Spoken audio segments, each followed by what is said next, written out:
करते हैं। बिस्मिल्लाहिर्रहमानिर्रहीम। शुरू करते हैं अल्लाह के नाम के साथ जो बड़ा मेहरबान और नहायत रहम वाला है। अस्सलाम वालेकुम स्टूडेंट्स एंड अस्सलाम वालेकुम Pakistan. This is me your teacher Mrs Sonia Shahzad. जी बेटे हम लोग कर रहे थे मैथ्स बी।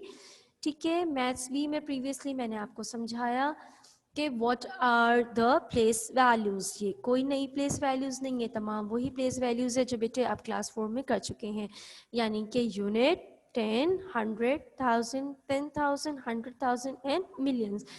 आपने इसको मिलियंस तक प्लेस वैल्यू कर ली है। फिर आपकी एक्सरसाइज 1 थी। एक्सरसाइज 1 में आपने क्या करना था मेरे बेटे? एक्सरसाइज 1 में आपने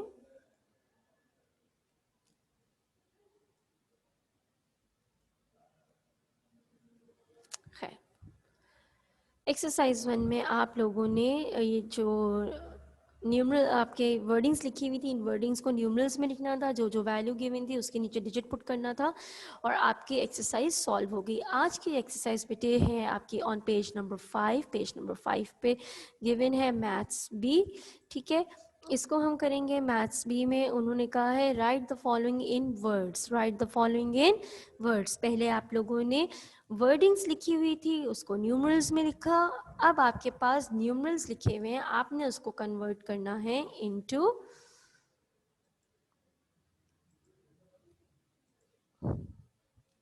आपने इसको कन्वर्ट करना है इनटू वर्डिंग्स। बेटे वर्डिंग्स में कन्वर्ट करने के लिए आप जानते हैं ये तो बहुत छोटा नंबर है, इसके लिए तो कोई टेक्निक की ज़रूरत भी नहीं है। दिस इज 77, तो how would you right this into 77? आप इसको लिख देंगे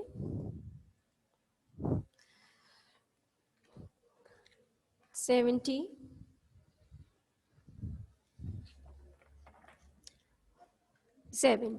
बेटे आपने जो एक चीज़ मैं हमेशा आपको समझाती हूँ वो ये है कि आपने जो है अपने बहुत ज़्यादा राइटिंग का ख्याल रखना है, आपने स्पेलिंग्स का ख्याल रखना है। बेटे स्पेलिंग्स के अलावा आपकी मैथ्स में इंग्लिश की मिस्टेक नहीं होनी चाहिए।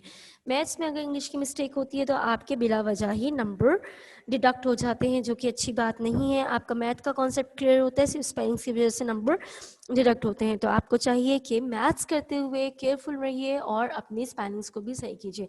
But this is 46। ठीक है, आपने ये खुद करेंगे। दिस इज आप इसको देख सकते हैं, there are 3 digits. How many digits? अगर आप इनकी प्लेस वैल्यू नोट करें तो बेटे दिस इज यूनिट, 10 एंड 100। बात शुरू हो रही है 100 से, तो आप इसको लिखेंगे 800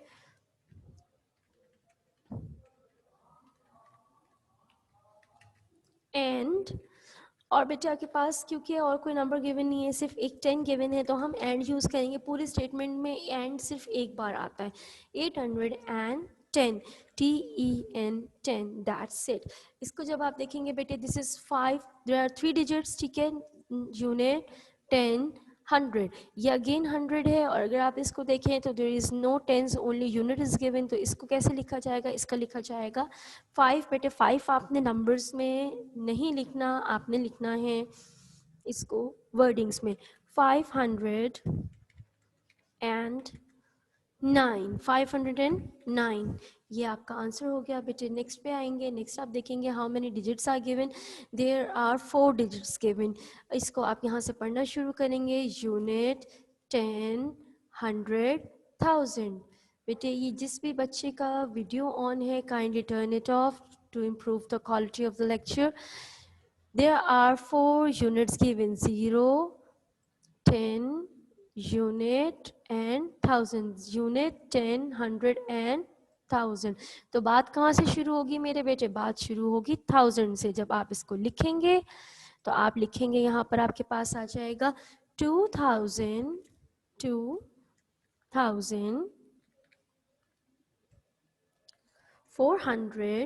आप चाहें तो इधर कॉमा दे सकते हैं to separate the 1000 house, 2400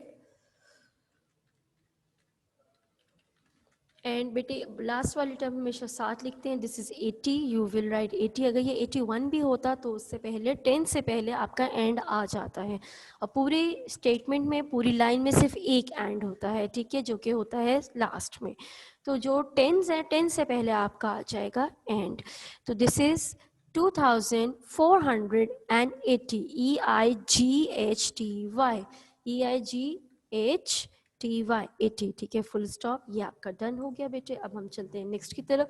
next भी आपके हैं 4 digits, this is unit, 10, 100 and 1000, तो आप इसको लिखेंगे 300, 3416। क्वेश्चन नंबर 7 की तरफ चलते हैं। क्वेश्चन नंबर 7 में how many digits are there, 1 2 3 4 5, 5 digits. बात हो रही है 10,000 तक की। आप जानते हैं बेटे आपके पास कितने हैं, यूनिट, 10, 100, 1000, 10,000। 5 कहाँ पर आ रहा है आपका, 10,000 में बेटे। तो यहाँ पर आपके पास जब 5 डिजिट्स होंगे तो आप इसको कैसे लिखेंगे बेटे, 5 डिजिट्स को, इन दोनों को आपने एक साथ लिखना है। This is called 34,000। इसको हम क्या पढ़ेंगे, इसको हम पढ़ेंगे 34,000, THIRTY, 30-4, क्योंकि ये इसके साथ है, 34,000। और इसके अलावा आप देखेंगे सिर्फ ओनली 1 नंबर इज गिवन, और कोई डिजिट नहीं है, तो आपके पास आ जाएगा एंड वैल्यू क्या है, 1, 34,001, दैट्स इट। इसी तरह बेटे आपके पास ये वहाँ पर है, आपने देखा यहाँ पर अगेन आपके पास 5 वैल्यूज़ है। 5 वैल्यूज़ का मतलब है बात हो रही है 10,000 तक। 10,000 को आप कैसे लिखेंगे, 78,202। आपको मैंने बताया कि 10 से पहले आता है एंड, उससे पहले हर चीज़ आती है इन कॉमास, इसको आप लिखेंगे 70। बेटे स्पेलिंग सही लिखनी है, स्पेलिंग गलत ना हो। 70 -8, 78,000, THOUSAND, 1000, comma 200, TW 200, एंड। अब आपके पास एंड आएगा, जब एंड लगाते हैं तो साथ कॉमा यूज नहीं करने, एंड 2, 78,202, फुल स्टॉप। ठीक है बेटे, ये टेक्निक होती है कि आपने देखना होता है कि आपकी कहाँ तक, अगर आपको ज़्यादा डिफ़िकल्टी हो, अभी भी समझ में ना आ रहा हो, तो मेरे बेटे आप क्या कर सकते हैं, आप इजीली इसके ऊपर प्लेस वैल्यू लिख सकते हैं। तो GTH it is always there, आप इसके ऊपर लिख सकते हैं प्लेस वैल्यू। जब बेटे आप प्लेस वैल्यू लिख देंगे तो आपको खुद ही पता चल जाएगा, या आप इसको याद कर लेंगे तो आपको इजीली याद रहेगा कि आपकी कहाँ तक प्लेस वैल्यू जा रही है। अब क्वेश्चन नंबर 9 में आपके सामने है यूनिट, 10, 100, 1000, 10,000 एंड 100,000। यहाँ 10,000 था, यहाँ 100,000। 100,000 को लिखने की टेक्निक ये है कि बेटे आपने एक बार 1000 लगाना है।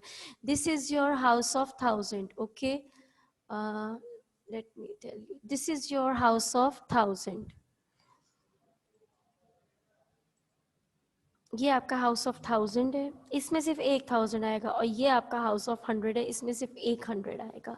इसके अलावा आपने 900,000, 10,000 और 3000 नहीं लिखना, ये आपका एक्सपेंडेड नोटेशन नहीं है, ये है amount in words. Amount in words, जब आप किसी से अमाउंट डिमांड करते हैं तो आप उसको कैसे पढ़ते हैं बेटे, ये वो वर्ड है। तो इसके लिए आपने इसको लिखना है इस तरह से, जिस तरह मैं आपको बता रही हूँ। आप लिखेंगे इसको 900, वैसे तो आपके पास रिटन फॉर्म में मौजूद है,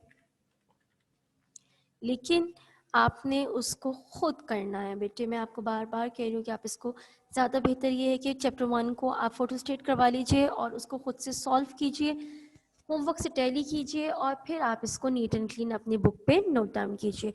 तो आप इसको लिखेंगे 900, कॉमा नहीं आएगा क्योंकि अभी बात ख़त्म नहीं हुई, 933,000। अब ये बेटे आपने देखा मैंने एक बार 1000 लिखा है, 1000 को बार बार नहीं लिखना, 1000 को एक बार ही लिखना है। 933,000, 933,000, इसके बाद आएगा कॉमा, यहाँ ये बात ख़त्म। अब आपके पास आ जाता है बेटे हाउस ऑफ 100। अब आप इसको लिखेंगे, तो ये तो आप बेटे हमेशा बचपन से करते हैं, इसमें कोई डिफ़िकल्टी नहीं है। This is 133, 133। तो बेटे ये आप इसको सिंपल कर लेंगे। इसके आगे आप लिखेंगे 133, okay, full stop. This is done. इसी तरह बेटे आपके पास ये है, इसमें भी आपकी 100 तक वैल्यूज़ गई हुई है, तो आपने इसको लिखते हुए कैसे करना है, दिस इज़ हाउस ऑफ 1000। अभी मैंने आपको बताया कि इधर से ये सारा जो है हाउस ऑफ 1000 है, इसमें आप एक बार 1000 लिखेंगे। आपने इसको किस तरह लिखना है, आपने बिल्कुल इसको लिखना है इस तरह जैसे हम ये लिखते हैं 933, ऐसे ही लिखते हैं ना बेटे। आपने 933 लिख लिया और फिर लास्ट में 1000 लिख लिया, ये आपका बन गया 281। 281 बेटे, जैसे आपने ये हाउस बनाया इसी तरह ये है, सिंपल आपने इसको पढ़ना है 281, लेकिन लास्ट में क्या आ जाएगा 1000। आप इसको लिखेंगे 281, लेकिन ये कौन से हाउस में है बेटे, ये house of, this is house of 1000। तो आप बेटे, ये किसका कैमरा ऑन है, प्लीज बच्चे टर्न इट ऑफ, आपकी वजह से बाकी बच्चे इंटरप्ट होते हैं। Do you know, do you have a slight idea कि इसकी वजह से कितने बच्चे इंटरप्ट होते हैं, कितने बच्चों को आवाज़ नहीं सही पहुंच पाती। Kindly cooperate. ये बहुत आसान है बेटे, आपने सिर्फ इसको पूरा वैसे ही लिखना है जैसे आपने इसको लिखना है। रुकिए मैं आपको समझाती हूँ इस तरह से, let me use some tricks कि आपको किस तरह ये लिखना आ जाए, इसमें आपकी कोई गलती ना रह जाए। ये देखिए मेरे बेटे, आपने इसको, ये देखिए, ये आप ये इसको थोड़ी देर यहाँ पर भूल जाएंगे, यहाँ पर कुछ है, आप इसको देखेंगे ये क्या है, दिस इज 281। ठीक है, आपने इतना लिख लिया, लेकिन आप ये कॉमा से देख सकते हैं बेटे, this is house of 1000 and this is house of 100। तो पहले आपने इसको लिखना इसी तरह ही है जैसे हम 100 की वैल्यू को लिखते हैं, 281। बस इसमें चेंज क्या है कि आपने इसको कर देना है, साथ क्या लगा देना है 1000। ये हो गया, यहाँ पर आपने कॉमा यूज कर लिया सेपरेटर। अब आपने जो है बेटे इसको करना है, इसको आपने वो कर देना है हाइड, इसको आप भूल जाएं, दिस इज डन। और अब हम करेंगे ये वाला, इसको करने के लिए हमारे पास ये, अब सिंपल आपके पास क्या है, और तो आपके पास कोई वैल्यू ही नहीं है, तो ये कॉमा नहीं आएगा, आपके पास आएगा सिंपल एंड 6। 6 आपने लिखना है इन वर्डिंग्स। ओके बच्चे, ये आपका टर्न हो गया। जब ये वाला आप सॉल्व करेंगे, इसमें आप देखें दिस इज हाउस ऑफ, मैं आपको हाईलाइट करके बताती हूँ बेटे, this is house of 100,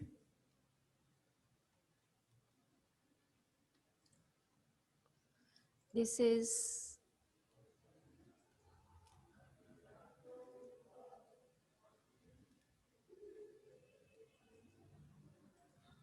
this is house of 100 बच्चे, इसको हम हाईलाइट कर लेते हैं। This is house of 100, this is house of 1000 and this is million, this is house of 100, this is house of 1000, this is million। तो बेटे इसको लिखते वक्त आपने क्या करना है, आपने मिलियंस तो एज इट इज आ जाएगा, मिलियंस में तो आपको सेकंड थॉट की ज़रूरत ही नहीं है। सबसे पहले आप लिख देंगे 7 मिलियन, 7 मिलियंस, मिलियंस कॉमा। ठीक है, अब आपके पास नेक्स्ट क्या है, अब आपके पास नेक्स्ट है, ये हमारा इसके ऊपर आ गया है, इसको चेंज कर लेते हैं ताकि आपको समझने में कोई डिफ़िकल्टी ना हो। अच्छा बेटे, अब आपने क्या करना है, पहले इसको हाइड कर देना है। ठीक है, आप जो है इसमें से इसको हाइड कर दीजिए, इसको सिर्फ, ये हमारा 7 डन हो गया, इसको भी हाइड कर दीजिए। ये देखिए ये क्या नंबर है, दिस इज 332, 332। आपने इसको 332 इसलिए नहीं लिखना क्योंकि अभी आपकी वैल्यू ख़त्म नहीं हुई, आपने सिंपल इसको लिखना है 300, 300, 100,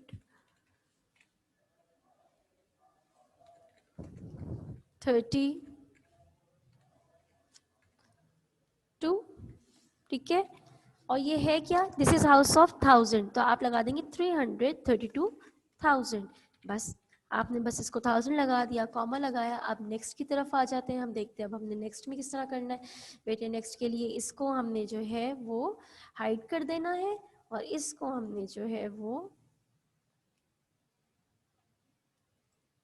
ये हाइड हो गया। अब ये लास्ट हमारा रह गया, दिस इज 106, सिंपल। अब आपको टेक्निक पता चल गई कि आपने इसको कैसे लिखना है बेटे। अब आपने इसको सिंपल यहाँ पर कॉमा के बाद 106, जिसको आप आम हालात में भी कहते हैं 100 एंड दिस रुपीज़, 100 दिस, 106।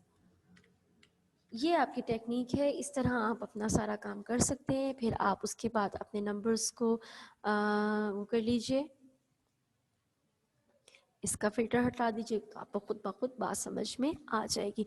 एक बार मैं फिर रिपीट कर देती हूँ बेटे, अगर आप गौर से देखें, अगर आप इसको समझें तो आपको पता चलेगा कि ये जो है आपका मिलियन है, ये तो बिल्कुल चेंज है। इसको तो आपने एज इट इज़ लिख देना है, आपने लिख देना 2 मिलियंस। ये बेटे मैं कलर चेंज करके आपको समझा देती हूँ। This is house of thousands, इसके लास्ट में सिर्फ आपने 1000 लगाना है, बाकी आपने इसको 100 की फैमिली की तरह ही पढ़ना है। 302, 302,000, ठीक है। और उसके बाद जो लास्ट वाला है, दिस इज़ हाउस ऑफ 100। तो ये तो बेटे आप बचपन से पढ़ते आ रहे हैं, इसके लिए तो कोई डिफ़िकल्टी नहीं है, ये आपका इजीली सॉल्व हो जाएगा। जब आप इसको लिखेंगे मैं आपको दोबारा करके बताती हूँ। पहले आप येलो वाले को देखें बेटे, येलो वाले को मैं लिख दूंगी 2 मिलियंस, कॉमा, ठीक है। अब आपके पास जो रेड वाला है, जो रेड वाला हमने इसको सर्कल किया था, अब वो है बेटे, तो इसकी जगह पर क्या आ जाएगा, सिंपल आपने इसको हाउस ऑफ 100 की तरह पढ़ना है। 300 एंड अभी नहीं लगाना आपने, क्योंकि अभी आपकी वैल्यू बाकी है। 302, और ये हाउस किसका है, 1000 का, तो साथ आ जाएगा 1000। 300, 2000, कॉमा 570, 500 एंड, क्योंकि 10 से पहले आता है, एंड 75।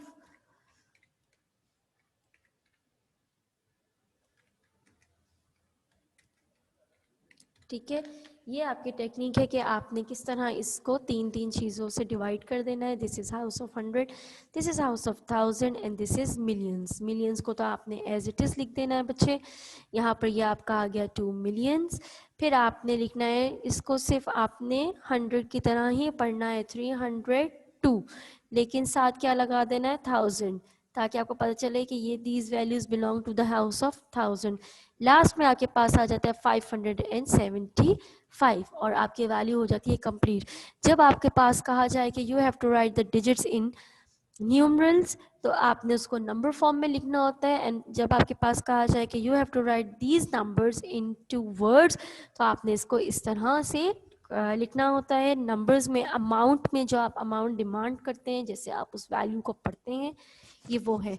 जो आपका नेक्स्ट होगा बेटे, वो होगा आपका एक्सपेंडेड नोटेशन। वो क्या होगा, एक्सपेंडेड नोटेशन। उसमें आपने हर चीज़ को अलग अलग करके लिखना होता है। वो भी आपने बताना होता है, नंबर्स को एक्सपेंडेड फॉर्म में लिखना है या वर्ड्स को एक्सपेंडेड फॉर्म में लिखना है, ताकि कोई कंफ्यूजन ना रहे। आपने तो 4 में दोनों को इकट्ठे किया था, आपने उसको नंबर्स में भी लिखा था और आपने उसको उस 2 स्टेप्स में वर्डिंग्स में भी लिखा था। तो ये कोई चीज़ ऐसी नहीं है जो आपके लिए न्यू हो, आप इससे बहुत अच्छे तरीके से फेमिलियर हैं। ठीक है बेटे, ये आपका आज पेज नंबर 9 तक का होमवर्क है। आपने 9 नहीं, 6 तक का होमवर्क है, ये आपने अपनी सेकेंड एक्सरसाइज कंप्लीट कर लेनी है। ज़्यादा बेहतर ये है बेटे कि आप इसको फ़ोटो स्टेट करवा लीजिए और फ़ोटो स्टेट को सबमिट करवा दीजिए। साथ नीटली अपनी वर्कबुक पे भी लिखते जाइए जो आपके पास होमवर्क गिवन है, वो सॉल्व फॉर्म में गिवन है, ताकि आपको आइडिया हो कि आपने इसको बुक पे किस तरह अटैम्प्ट करना है। ठीक है, ये for the very first and last time आपको सॉल्व फॉर्म में मिला है, अदरवाइज़ आपको सॉल्व फॉर्म में नहीं मिलेगा। इंशाल्लाह ताला हम इसको आप खुद सॉल्व किया करेंगे। ठीक है, wish you all the very best. ये आपका आज तक का है, कल हम इंशाल्लाह ताला देखेंगे। कल बल्कि आप मुझे बताएंगे कि एक्सरसाइज नंबर 3 कैसे करनी है। एक्सरसाइज 3 की आप मंडे को प्रैक्टिस करके रखिएगा। I will unmute you and you are bound to answer me. ठीक है, टिल देन अपना बहुत ज़्यादा ख्याल रखिएगा। पढ़ाई को आपने सीरियस लेना है, बिल्कुल भी ये नहीं सोचना कि ये तो बहुत आसान है, हमें आता है। बेटे, प्रैक्टिस मेक्स मैन परफेक्ट। आपने प्रैक्टिस करते रहनी है और मैं उम्मीद करती हूँ जिससे आपने मुझे बहुत अच्छा रिजल्ट क्लास 4 में दिया है, इंशाल्लाह ताला इस क्लास में भी वैसे ही रिजल्ट प्रोड्यूस कर पाएंगे। इसी दुआ के साथ मैं लेती हूँ आपकी इजाज़त। इंशाल्लाह ताला आप मुलाकात होती है on Monday. Till then take care and अल्लाह हाफिज़।